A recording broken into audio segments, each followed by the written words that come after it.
bravo! Torej, start 14.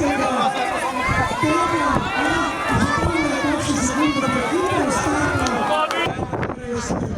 Takole, 14. okrog Blagoškega jezera, kot sem že povedala, moški tečejo 3 kroge, 3 kilometre krat 3, kajti najvelik rok je do 3 kilometre, potem ženski pa tečejo 2 kroga.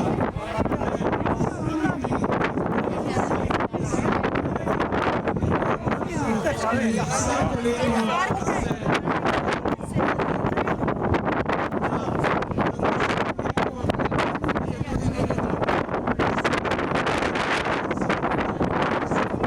tekačice, gostje tukaj pri nas v Blagoškem jezeru dobrodošli v občini Sveti Jurij ob Šavnici. Prvo seveda čestitke vsem tekmovalcem, tekmovalkam, zmagovalcem, ampak čestitke grejo vsem, ki so danes premagali to zahtevno progo in pa zahtevne razmere. Želim vam, da preostanek popoldneva prijetno preživite tukaj v Blagoškem jezeru in da se še drugo leto in pa naslednje leta vrnete k nam. Hvala lepa. Hvala lepa. Gospod župan, zdaj pa kar ostani tukaj nekje v bližini, kajti boš tudi med podeljevalci.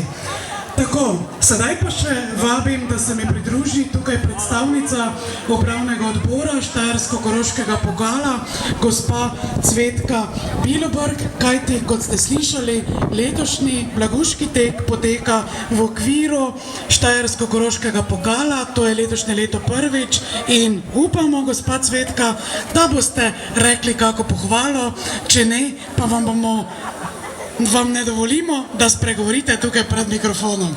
Bo pohvalno? Bo. Daj pa dobite mikrofon. Izvolite. Hvala lepa.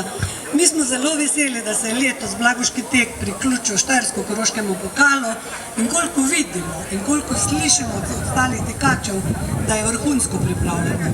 Upravni odbor, koliko nas je tu, mislim, da smo ni 4, nima niti ene pripombe. Do zdaj same pohvale. Bomo videli še kakšno bo podelitev. Jaz bi samo povabila še vse tekače, jutri imamo v Slovenski Bistrici še tek za Štajersko-Koroški pokal, lepo vabljeni in hvala lepa vam.